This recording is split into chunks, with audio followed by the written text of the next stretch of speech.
So thank you, Dr. Hatem and Imran, for uh, joining again today. And as we talked about last time, the goal is to have a continuous discussion on different topics. A couple of topics that we talked about yesterday, which we did not get a chance to actually discuss, were around the COVID virus and the election. So just wanted to get some like thoughts on that, those two areas. And we wanted to keep it up to like 30-35 minutes so that we can continue the discussion on an ongoing basis. Very good, very good, very good. So just to try to be a little bit brief here. بسم الله الرحمن الرحيم والصلاة والسلام على أشرف المرسلين حبيب إله العالمين أبي القاسم محمد اللهم صل على محمد وعلى محمد. Let's first study in brief the facts. Now we have almost 9 months, right? Maybe 8 months since we started these recordings. So we have about 9 months since the start of this epidemic or pandemic. So let's talk a little bit about what is the facts now. What all of us, all the humanity agree upon now about this COVID thing. I think that all of us, everybody in the world, agree that there is a big degree of uncertainty regarding anything. That is number one. Number two, there is lack of information and contradicting information regarding the behavior of the virus itself. Yes, we know sure that it is a virus, but the behavior of the virus is totally unpredictable. That is the best way to describe it. You can't predict what this virus will do. It could affect very healthy people, and it spare non-healthy people. It could kill very healthy people, and it could save very old people. It could affect some children, but it didn't affect most of the children. It affects special races with big numbers than other races. So the virus is going randomly. That is the best way the scientists now describe it, that it is going randomly. Nobody can predict how this virus will act. You expect that it will affect a group of elderly who have underlying health condition, but you find suddenly that it starts to affect very young people. When it affects young people, good number of them get recovered totally, while some other young and athletes, very young people, very good health, died. All the people with underlying condition, they got the virus and they die out of it. But some of them, they survive it and they get out. And the president of the United States is one of them. He is almost 75. He has some health conditions too, but he survived it. So this, all that, and we have contradicting medical reports from all over the world. Some of the doctors said that no, it is not a problem, it's just a regular flu, don't worry about it, go and enjoy your life as usual. While others said or keep warning, no, it is danger, the threat is there, and you have to be careful. So we can describe the situation now, or that is the main fact, is uncertainty. Nobody, nobody, even the scientists, know exactly how this virus will react and who could get affected and who is not, and who will survive it and who is not. That is totally unclear. The only clear thing that this virus is going as he wants. He picked some people, he didn't pick the others. And from those he picked, he killed some of them while he spares the life of others. So he become like a wild animal. We didn't know exactly how he will do, and that is maybe the major threat now the world is facing. That is the main fact now. I think that all humanity agreed upon. Is any one of you want to add anything about the facts that well, that's what now everybody is agree upon that? I'll just say that it the number of cases, Yes, they just keep going up. It's not there's no sign of it going away, yes, as we were originally hearing yes, that it will go yes. away in the Not summer. only that, And the number of cases it start to go up in some countries while it going low on other neighboring countries. Then it yes, shifts, and the countries which was low start to increase, while the countries which was consider themselves overcome the pandemic, now they start to see more cases. It is a wild thing. That's why the only word you can describe it, that it is going wild. Nobody can predict what will happen with this COVID tomorrow. Even on the level of the vaccines, they try to make researches on the vaccines. Every time they feel that they reach something, they are about to grab something, it escape out from their hands. You see, and also the whole problem of or the whole concept of vaccines, it depends that you develop eternal antibodies against the virus, right? But they hmm discovered that many of those who get infected with the virus a few months ago, they get reinfected by it again. This means that the infection of the virus with the true virus does not guarantee a long-term immunity from it. So the whole concept of immunization is based on that. So if you find that the virus come again and again on the previously infected people, this means that the theory of the vaccine couldn't be assured that it give a protection more than the placebo. You see, that is one of them. So the idea that, oh, the virus is around the corner, as we see the debate a few days ago, the vaccine is around the corner, everybody will get vaccinated, and then the COVID will be part of the past. It didn't going anywhere. They just to talk, but not based on any scientific facts so far. Okay, so now we that is the facts which we see, and I think all of us agree upon that facts. Can we add one more fact in here? Yes, do you add something? Yes, because there's a trend I'm seeing about people who are actually doubting the existence or the threat of this virus and keep comparing it to a flu and saying, "Oh, it's nothing. Yes, It's just a flu." And yes, majority of the people are surviving exposure to this virus just like they survived the flu. And governments are yes, just exaggerating its claim and its threat.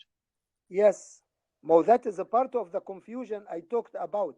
That some people say, "Oh, that is nothing, just a normal flu." Even group of doctors, they are saying that, while other groups say, "No, no, no, that is real. Don't put down the risk of this COVID issue."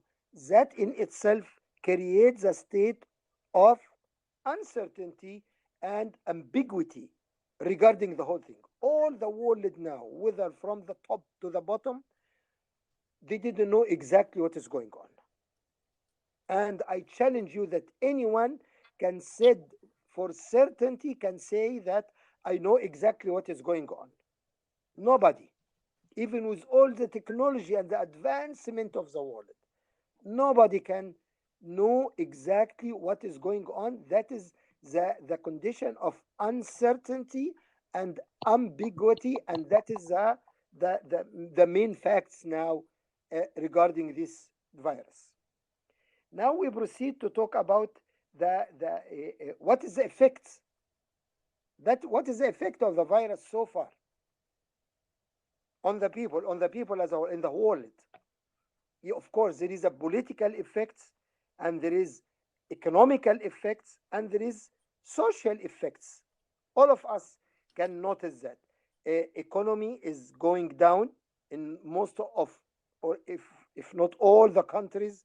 If we talk about the American economy going down, this means that all other countries are going down too. There is no economy saved of that. So this virus come to threat not just the life of the people, the economy of the dunya of the people. Because when you talk about the economy, economy is the dunya of the people, right? Yes. Yep. So it start to affect the dunya of the people. So the dunya, which is the target, the aim of everyone, which is the core that everybody is looking after, this virus is come to target this core in itself, which is the economy. Politically, of course, it causes a lot of political problems.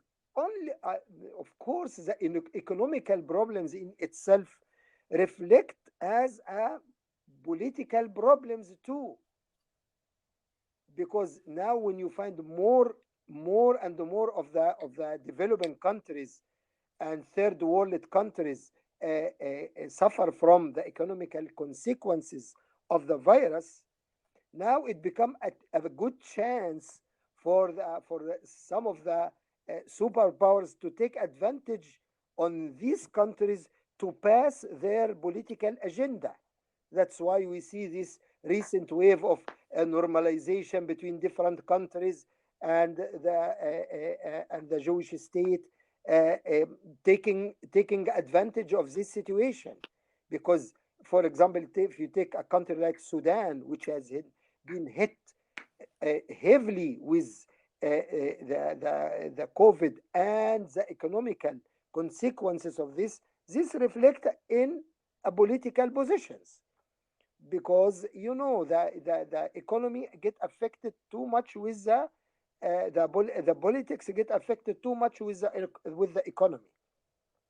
So on the country's level, on the relationship between the countries, that's what we call the political issues, it start to affect the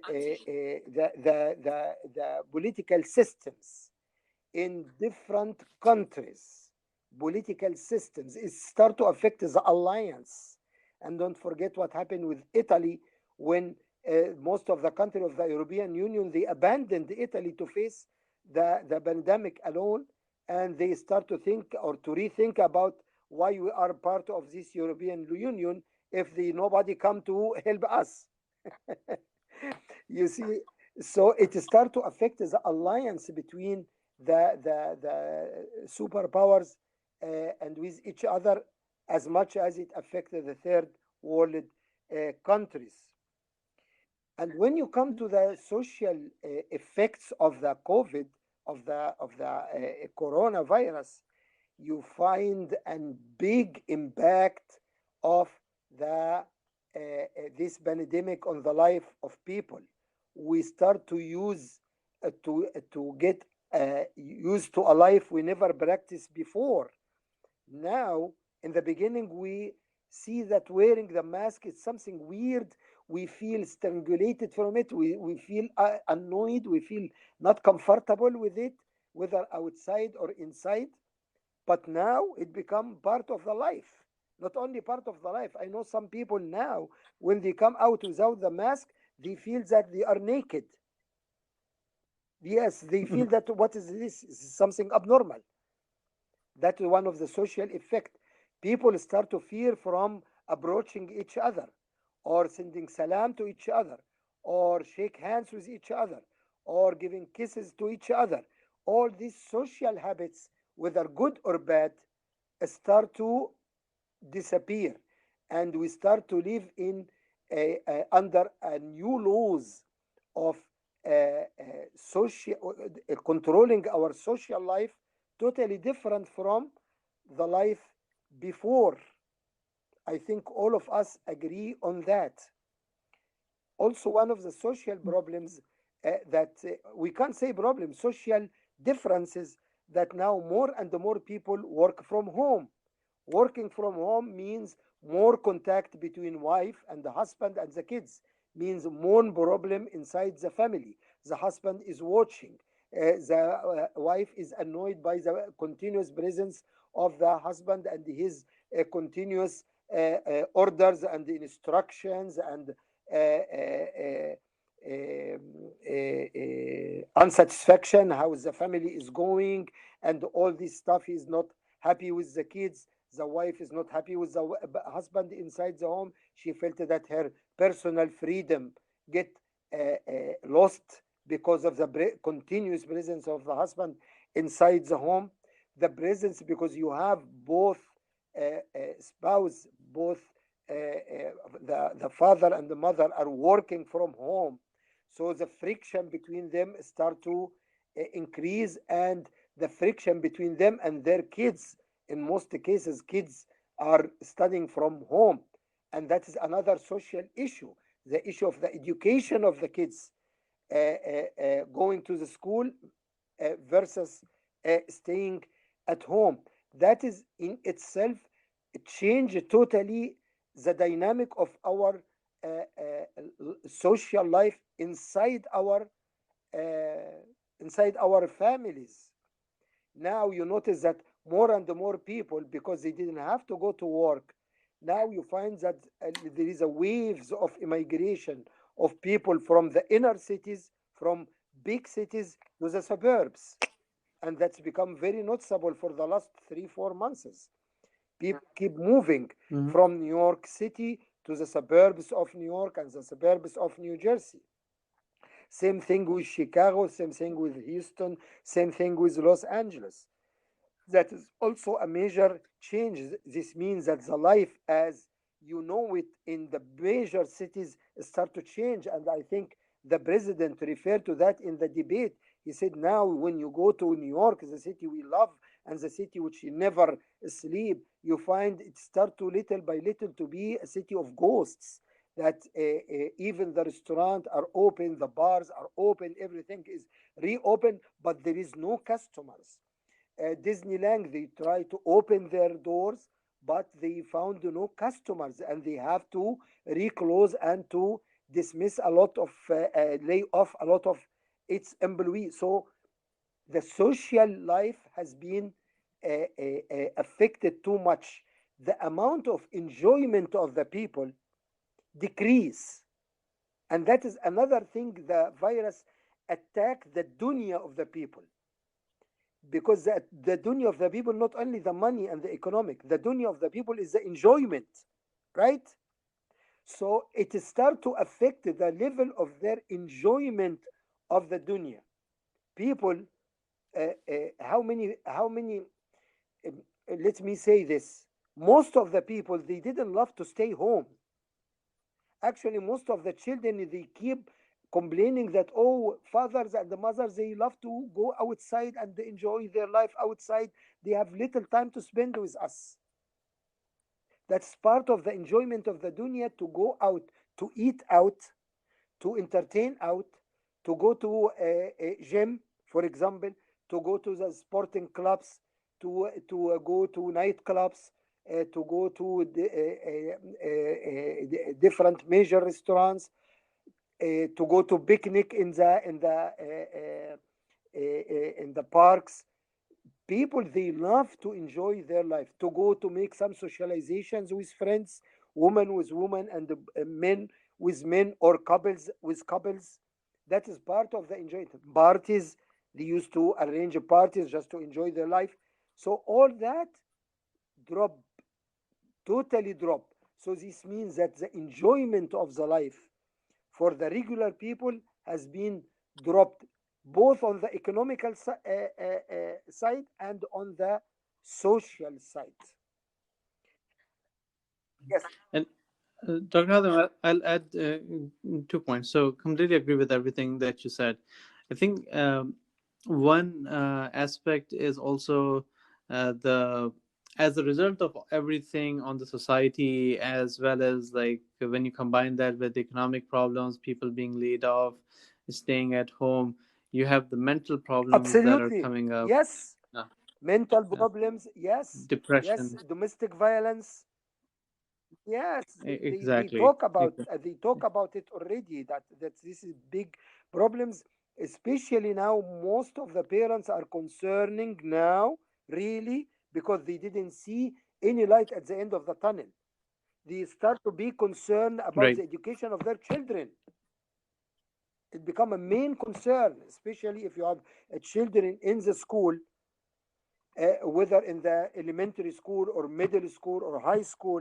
You start to be worried how much my child is lacking now in his knowledge, in his education, than what it should be. Because the school is not just Mm-hmm. you go to school to learn. A school is a value in itself. To be in a school like to be in a house, right? What is the difference Yep. is, you can go in line and watch hundreds of lectures and majalis, but is this like you are attending the house itself? Of course not.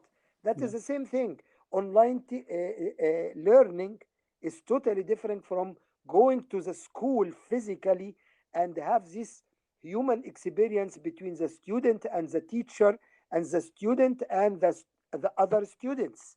That is very important for the growing of the character of any child. Parents now start to recognize the importance of schools and going to a school, and there start to be a doubt about what will happen to the whole school system.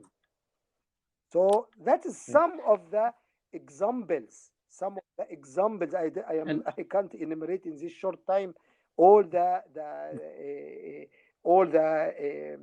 effects of COVID-19. I'll just add one thing, and this can be a topic for a future discussion, but um, it, it depends on how things pan out, how things play out, how this sign of Allah plays out. And I think you're going to talk about that shortly, but uh, the relationship with elections. But whenever it happens, right, there, we should also think about if there is an opportunity that is being created by this. And when I say opportunity, thinking from an economic perspective, yes, today there's a big exodus from cities to suburbs. So suburb prices are going up, but the city prices are going down. Uh, will this situation stay like this, or will it get better? Is this like after probably 6 months, 1 year, 2 year, we should think about like probably thinking for the future and investing in those areas for future. So something that we should think about from in continuing our discussion Yes, in future Allah. sessions, uh, Yes. inshallah. So now we come to the most important part, which is the conclusion. What we conclude from all of that. I think by now, maybe at least you, Imran, and I, we agree that definitely, even if you have doubts on March and April, but now there is no excuse for anybody to doubt if it is Amrullah or just Qadar from Aqdarullah. It becomes so clear that this is from Amrullah subhanahu wa ta'ala. And these days we are living in, it is from the Ayyamullah subhanahu wa ta'ala, from the days of Allah subhanahu wa ta'ala. Based on what? Based on very important thing. What we notice in the beginning, what the facts, this ambiguity, this uncertainty from all humanity, that nobody know how this virus will act, and nobody know what is the exit from this, and nobody see any light at the end of the tunnel. That in itself, by description, as we explained it before in March and April, that is by explanation, by the words of the Quran, that is the definition of Allah subhanahu wa ta'ala. Amra. That by definition, what is you are witnessing now, that is the definition of Amrullah subhanahu wa ta'ala. When something come to your life, even on the personal level, even if you're on the personal level, during your life, Imran or uh, uh, uh, Farhan. Farhan. Some events coming to you, it is usual, qadarullah. But some events coming to you, you know that this is not qadarullah, that is amrullah for you on the personal level. Because we talked before, Farhan, that amrullah is not just regarding the whole humanity. It could be regarding a group of people, or one country, or one Mm. countryside, or one village, Yes. or one family, or even for one person. It's become like the prophethood. It can come for the whole humanity, or for a special group of people, or one tribe, or one family, or one city, or just for the self. There are some prophets were a prophet on himself only. You see? So how you can differentiate if something like that happened to you? And definitely each one of us has passed through something what you called Amrullah. It is not Qadarullah. Amrullah. How you can differentiate between this? If you can't differentiate on the personal level when it happened to you, then you will fail to identify it when it happened to the national level. You have to have criteria. How can I identify and differentiate between Amrullah and Qadarullah? Qadarullah, that something happened to anyone at any time. It could happen to everyone. But Amrullah, that's something happening to you personally, which didn't happen to anyone else. And one of the characteristic of Amrullah, that it is vague, ambiguous. You didn't know from where it come, and you didn't know how to deal with it. And you, at one point of time, you didn't see the end of the tunnel. You didn't see the light at the end of the tunnel. I am talking on the personal level. So that's one of the characteristics of Right. Amrullah. So now if you have something on the international level, which you have the same characters, uncertainty, ambiguity, lack of knowledge at all. We didn't know anything about this monster coming to us. We didn't know from where it come. We didn't know how it will deal. We didn't know when and how it would leave us. That is the three things which is the characteristic of Amrullah. And if you take the flood of Nuh alayhi salam as an example, you find these three things is there. It was ambiguity. Nobody from where all this water come. How come? How come the usual thing that the sky send rains and stop, send rains and stop, but we never see that the sky keep raining for 1 month or 2 months or 1 year, right? The usual thing that the water, when it come to the ground, that the ground absorbs this water and disappear, but we never witness that the land refuse to absorb the water, and the water keep accumulating. We never see something like that. And the people at that time, they keep hoping that this thing will end soon. It will end soon, based on the reasonable thinking and the human experience. They keep expecting that, oh yeah, it is a flood, but I just will give it more days, more for year, more months, more. But after some times, we find that it is not going nowhere, and it keep increasing. Now ambiguity, uncertainty, and there is no exit from it in the future. There is no light at the end of the tower, and we didn't know from where it come or started. That is Amrullah, which Nuh alayhi salam warned his son. يا بني اركب معنا لا عاصم اليوم من أمر الله. So we have to make sure that all of us agree on that this Amrullah. We are living in the days of Allah subhanahu wa ta'ala.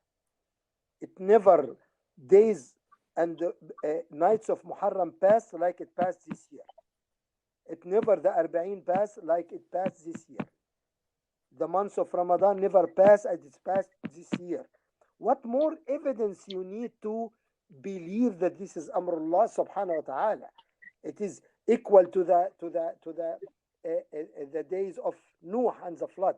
It equal to the days of Musa and the breaking of the Red Sea. It is Amrullah subhanahu wa ta'ala. It is like the punishment sent on Pharaoh and his people. That is the days of Allah subhanahu wa ta'ala. That is, Can I pose a yes, question please. here? What if during these days, if someone finds themselves to be benefiting from the situation spiritually, financially, Yeah, and of socially? course. That is typical. That some Allah sent this Amrullah for what? To first to to test Allah want to make this word is tamhis. Tamhis means that heavily testing, to test the people who are claim that they are mu'mineen. That is the most important thing. And that test is for all humanity. Some of them will fail, and some of them will sustain, and some of them will pass, and some of them will pass with high marks.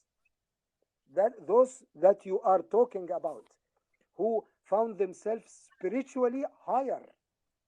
Of course, that's expected. That's why Allah sent this to differentiate Musa and the mu'mineen from others, to differentiate Noah and his children from others. You see, that is Ayyamullah come to distinguish between the Prophet and those who believe with him from others. So that is the main reason from Amrullah, because we have to ask ourselves why Amrullah is here. Why? What is he doing here? The first thing is tamhisun nas, testing of the people, the whole people, especially the Muslimin and especially the mu'mineen, or those who claim that they are mu'mineen, to be specific. So that is the first thing, the tamhis, the testing, examining, thoroughly examining, detailed examining. That is number one. Number two, it is a teachings, a lesson for the mu'mineen. The true mu'mineen, they learn the lesson from this. So the degree of their iman increase from what they are witnessing. That is for the true mu'mineen. It is a lesson for them, a teaching for them, a lecture for them. They need it. Why? To be more stable on the path of Allah, to increase their certainty,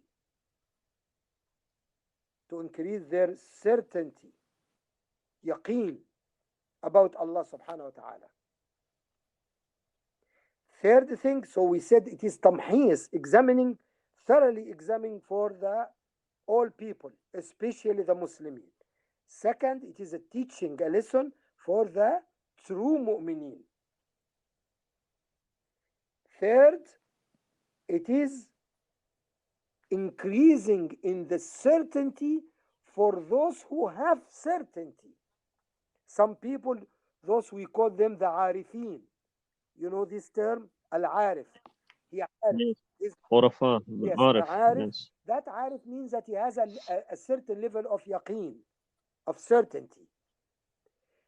That Amrullah come to increase his yaqeen, increase in his certainty about Allah subhanahu wa ta'ala, increase his yaqeen, increase his ma'rifat, increase his irfan.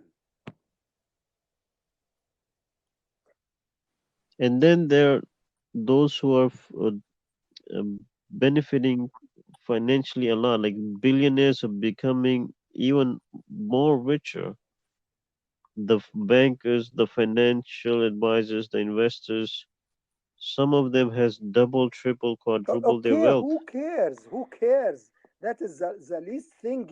We are not here on the day of the zuhur of the imam, or the judgment day, when Allah will eradicate all bad people. Of course, bad people, we still in the life. We didn't come to the hereafter yet. We still live in this dunya.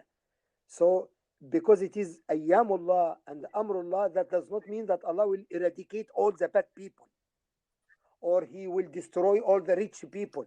No, of course not.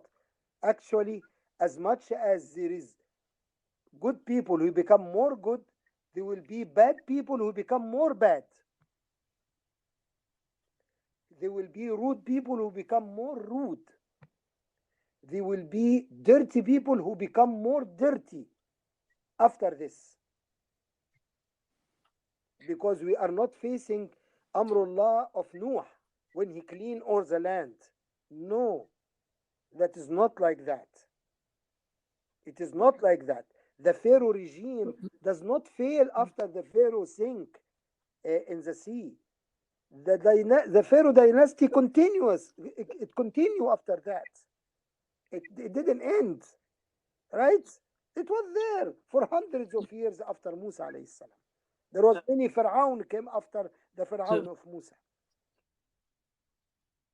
so Dr. Hatem, but at the same time, like whether it is for examination or the lesson for mu'mineen, or increasing the certainty of the people with yaqeen.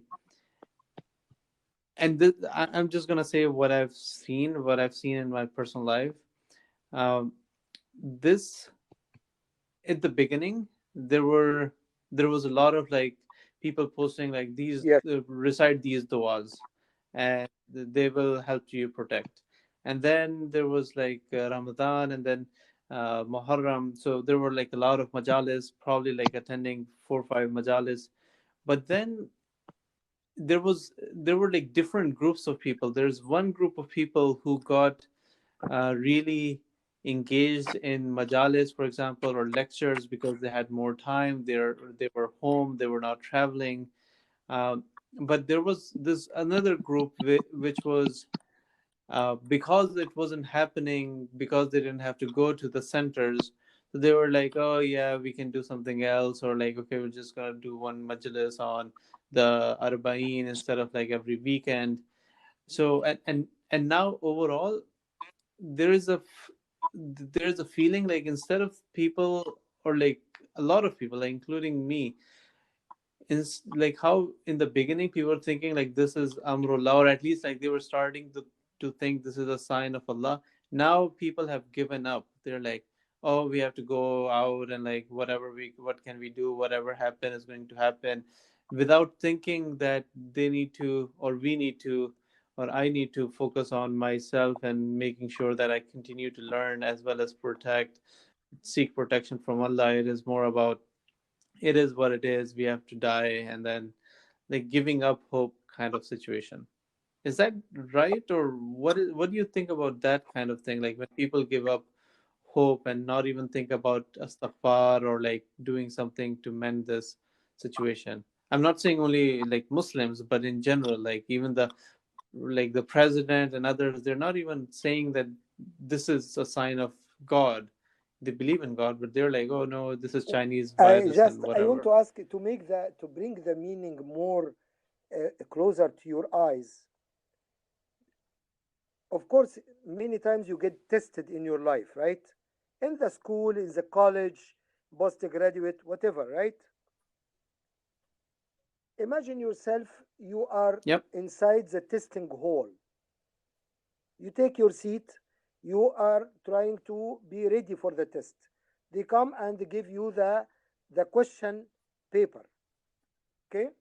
You get the question paper Mm-hmm. and you start to answer. You have 2 hours to finish the test, right? During these Mm-hmm. 2 hours, Yep. how much time of these 2 hours you spend thinking how your neighbors' students are doing in the test compared to what you are doing in the test? What is your main concern while you are sitting there? The test itself. No, your main concern, how you are going to do in this test, or how your neighboring students are doing in the test? Do you Mm. care the Right. person sitting to your right or left or in front or back, how they are doing? Or you think, oh my God, I didn't finish this question. I have to go more faster. What about this? You are concerning about yourself because you are the one get tested. Yes. Who care for the other? What you Mm-hmm. get benefited if the person to your right or to your left fail or he get the full mark? How this will benefit you? Nothing. Concern about yourself, Mm. right? You never spare one Yep. minute thinking, oh, this is my brother. In which question he is now? Maybe he question number 10 while I am still in number 3, or this even didn't come to your mind.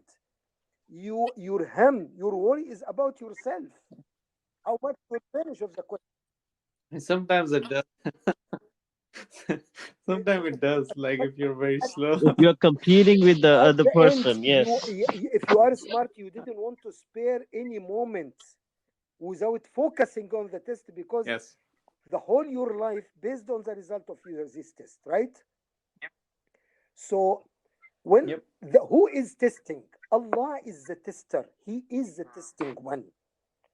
So whoever you see from the people, I am not here to judge how they are doing in the test. Allah will judge every one of them. I could look at him that, oh man, he fails the test of Allah, while maybe he passed it and he passed it with high marks.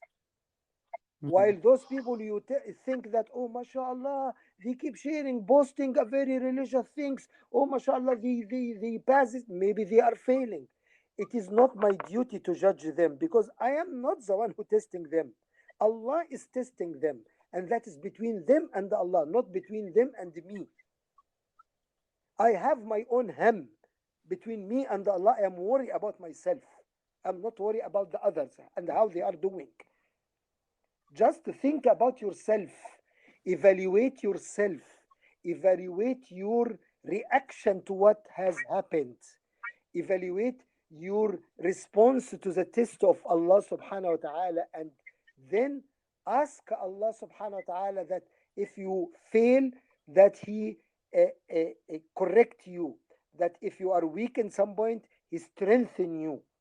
If you discover that your iman or yaqeen was shaky in this point, focus how to rebuild it, how to increase it. Mm. Don't worry about the others.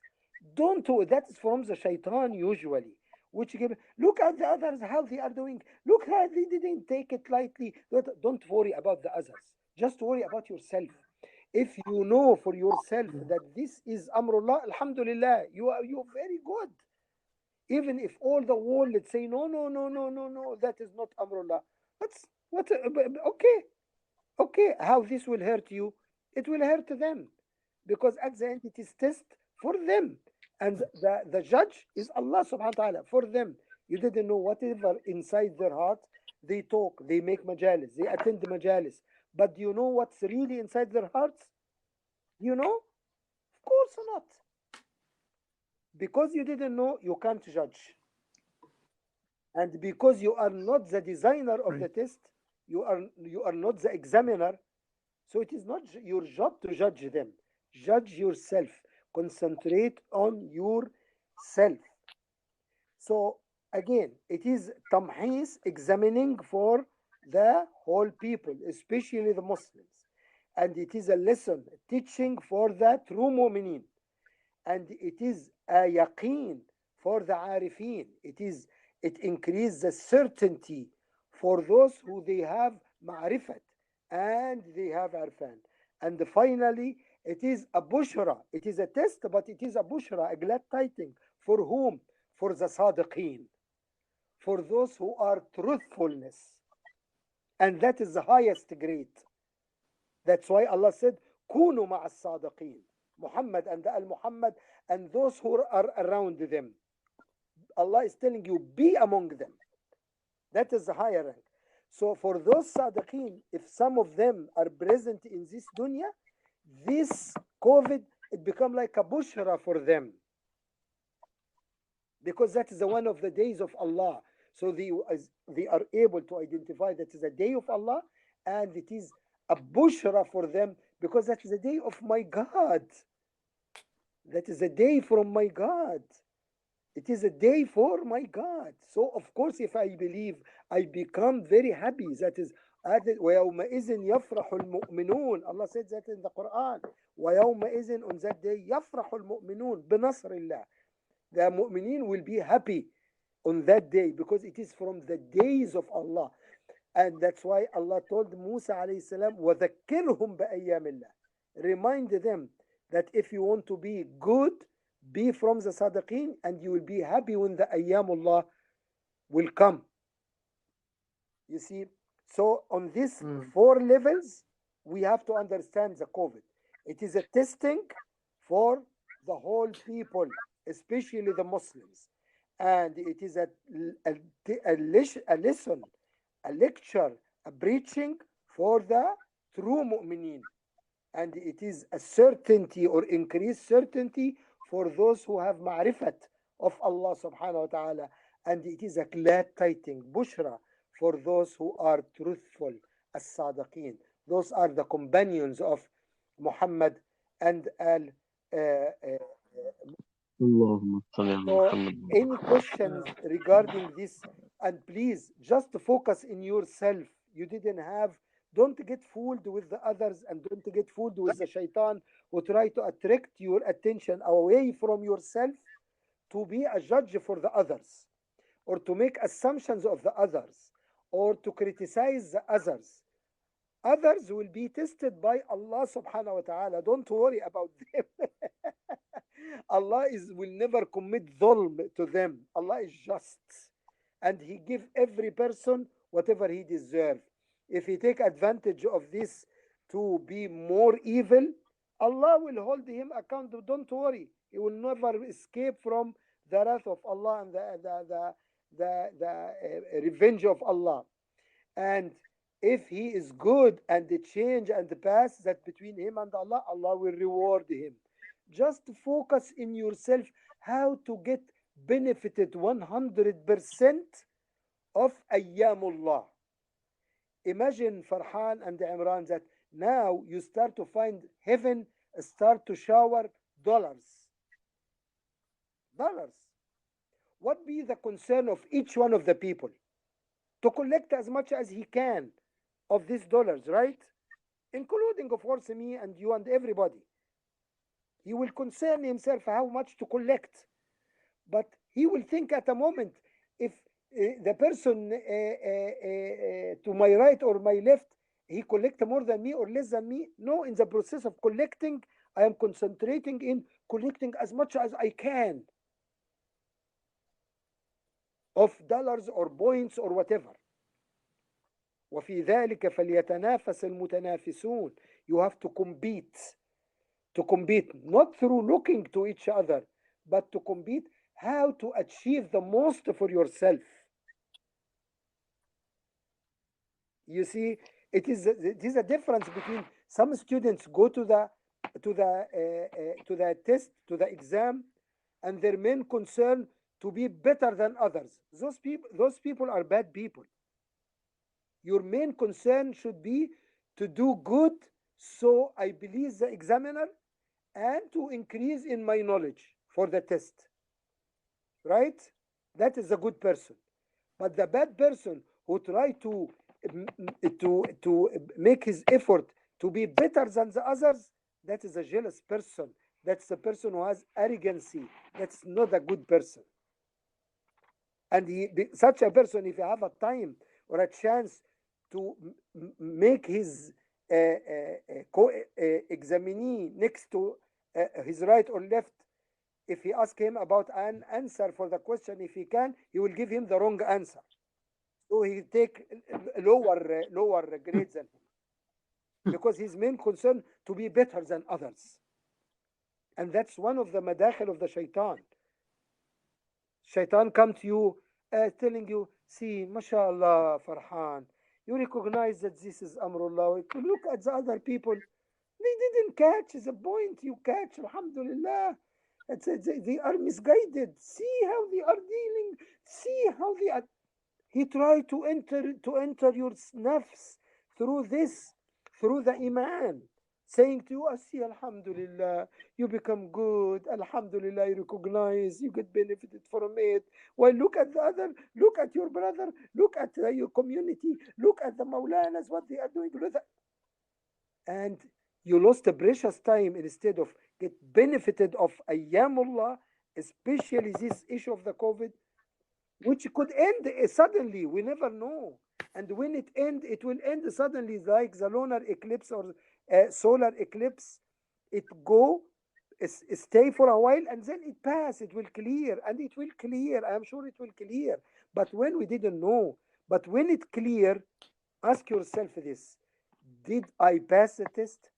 Did I learn the lesson? Does my yaqeen has increased? Does I get the bushra, the glad tiding from Allah subhanahu wa ta'ala? And while all people were panic, I was so happy and see this as a bounty of Allah subhanahu wa ta'ala, not a wrath of Allah subhanahu wa ta'ala. Because this ibtila, it could be a wrath So, for the Dr. bad people, and it could be a bounty for for good people. And maybe the best ayah which answer this, because you see some good people died from COVID, and you see very bad people died from COVID. The best ayah which reflect this ayah in Surah Tabarak. قل أرأيتم إن أهلكني الله ومن معي أو رحمنا فمن يجير الكافرين من عذاب أليم. Yeah. See if Allah subhanahu wa ta'ala save me in this tough time, or I get died. رأيتم إن أهلكني الله أو رحمنا, in this tough time. This same thing will happen to the non-believers. But for them, who will save them from the judgment day? Yes, even if we die from COVID, we know that Allah will save us in the judgment day. But what about you guys who didn't believe when you died from this, or you didn't die from it and die from any other reason? Who will save you in the judgment day? Yes, yes, So Dr. Hatem, yes, when you say Ayyamillah, um, so obviously it means the days of signs of Allah. But yes. in Surah Ibrahim, verse 5, this is where Hazrat Musa وذكرهم is بأيام asked, الله. like, remind people of Ayyamillah. Exactly. Is this reference back to like when the calamities Yes, were coming to yeah, the because people of just Pharaoh, during the time of uh, this punishment, the and seven like, punishment sent to Pharaoh the people. That's all from Ayyamullah subhanahu wa ta'ala. Mu'jizat. Ayyamullah is the days of the hmm, mu'jizat of Allah, the miracles of Allah, the punishment of Allah, the savings got of it. the mu'mineen by Allah subhanahu wa ta'ala. All this from Ayyamullah. And we said that Ayyamullah, it could be for you yourself only. And you consider it from Ayyamullah subhanahu wa ta'ala. Yep. I, even though we passed the time, but I give you one of the days I consider from Ayyamullah subhanahu wa ta'ala for me in 1972, and I was in the medical school at this time. I was 22 years old, and then I saw in my dreams that the Prophet sallallahu alaihi wasallam is blaming me why you didn't make Hajj until now. So I wake up and then I decide to go to Hajj. But how I go to Hajj? I'm a student. I didn't have money, and to go to Hajj, to the cheap Hajj, which is sponsored by the state, the government, they make the tossing, or they make what they call a lottery between hundreds and Lottery. hundreds of people who Yep. apply, and they pick from every 100,000, they pick five only to go to the Hajj, Mm-hmm. economical Hajj. I need that. And my mom decide to go, and I decide to go with her, and we put on one ticket among 100,000 person. in the suburbs we used to live in Cairo. 100%. And on that day, when the chief of the police and the mayor of the city come to do the process of lottery to pick the paper, and they bring a child, and every paper that, and the people are gathering by hundreds, thousands around them. Every time the girl pick a paper and give it to the mayor, he reads the name.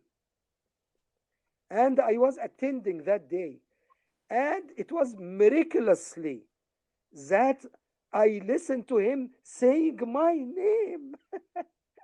I consider that one of the days of Allah, one of Ayyamullah for me. It is not for my mother or my family or it was for me.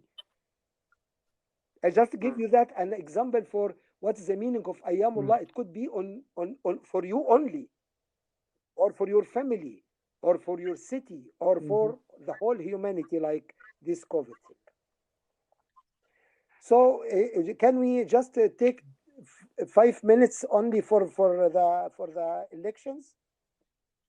Yes, just because we Yes, are talking absolutely. about Please. that, now we coming to the time of the election, especially for those people who live in this country, who enjoy some type of freedom. They can go and elect their officials, starting from the top, the president, to all the officials below them.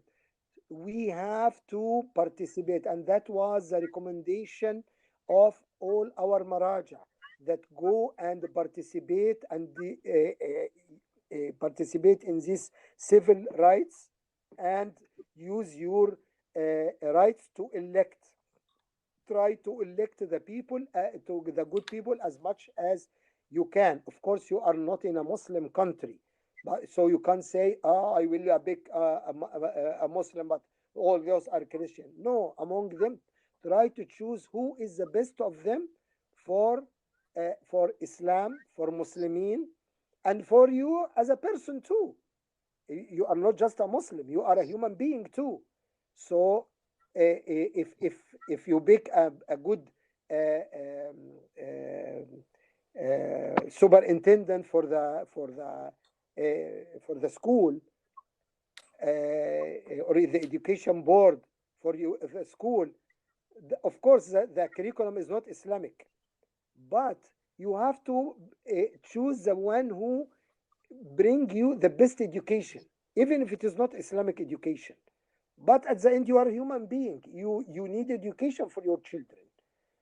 So the board of education need a good superintendent. So you have to pick.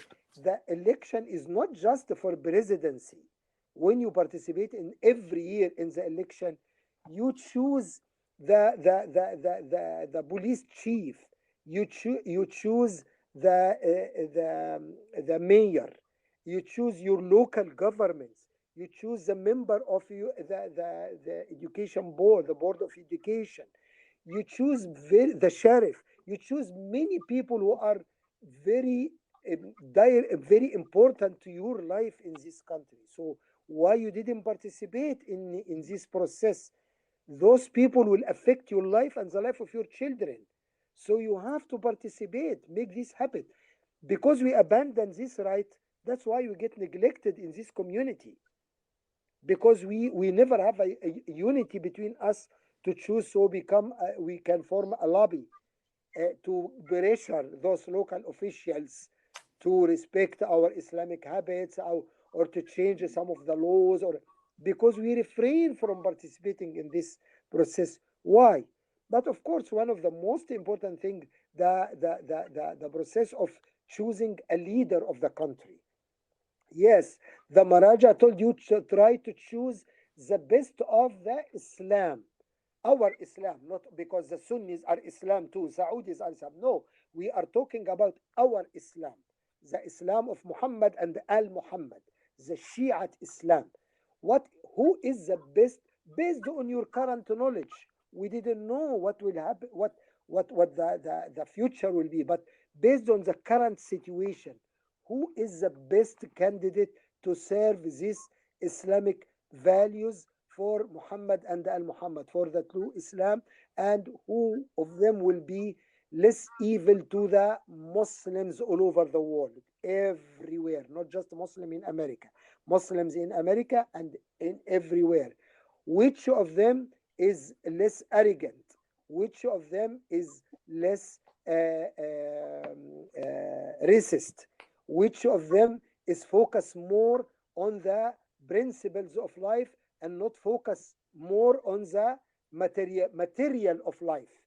One of the arguing now was there that, oh, the current president said that, oh, we can't shut the country, the biggest economy, people will die if they stay home.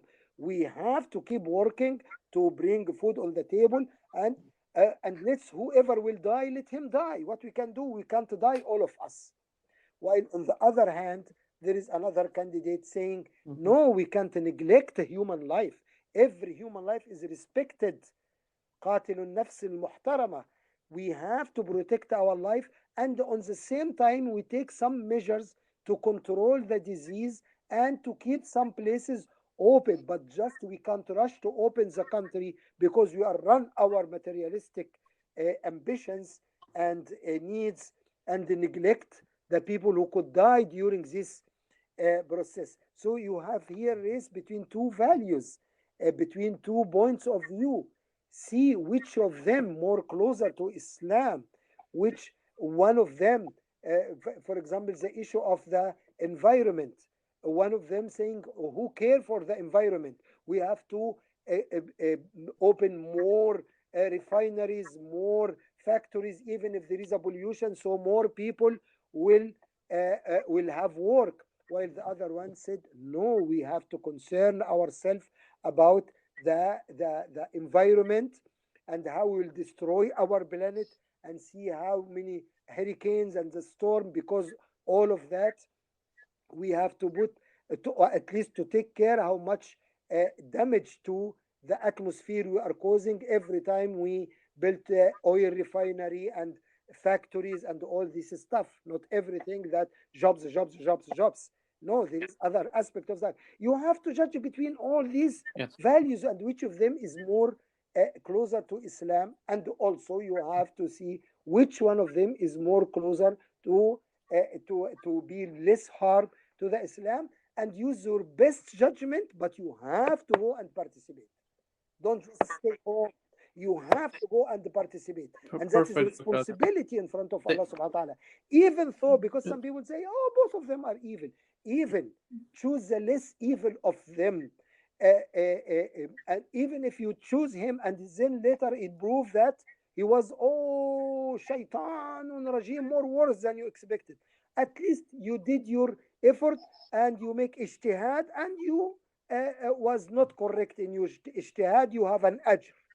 You know the hadith of the Prophet. وَمَنْ اجتهد وأصاب Thank you. فله أجران ومن اجتهد وأخطأ فله أجر. But at least you make your effort to participate, inshallah. That is my humble opinion about this. That's why I urge all the Muslims Thank, who have the right to vote and go and thank, vote. we'll continue this, Dr. Hatem, in the next session. I think over the next 7 days, I think this message has to, Yes. we just have to Yes. continuously talk about it, because this is so important, and this is a time we can, if we don't act right Yeah. now, then we can be You have quiet to for the create a next 4 momentum years, between the and then Muslims, we cannot blame especially the anyone new except for us. generations, especially the youth and the new Yes. generations. Yes. Amran, Yes. you still We'll with us continue or this you left? this discussion, inshallah. Thank you. Amran, looks like Amran dropped. Yeah. Okay, sure, So inshallah. perfect, We Dr. can Hatem. I think sustain, but we'll anyhow, end the next time we try conversation. It's to already make it one more 1 hour, frequent, and but every time not more than 30 minutes, inshallah. Thank you, Habibi, and thank you so much. yes, inshallah, inshallah. Thank you, Dr. Hatem. Thank you very much. Very enlightening. Assalamu alaikum.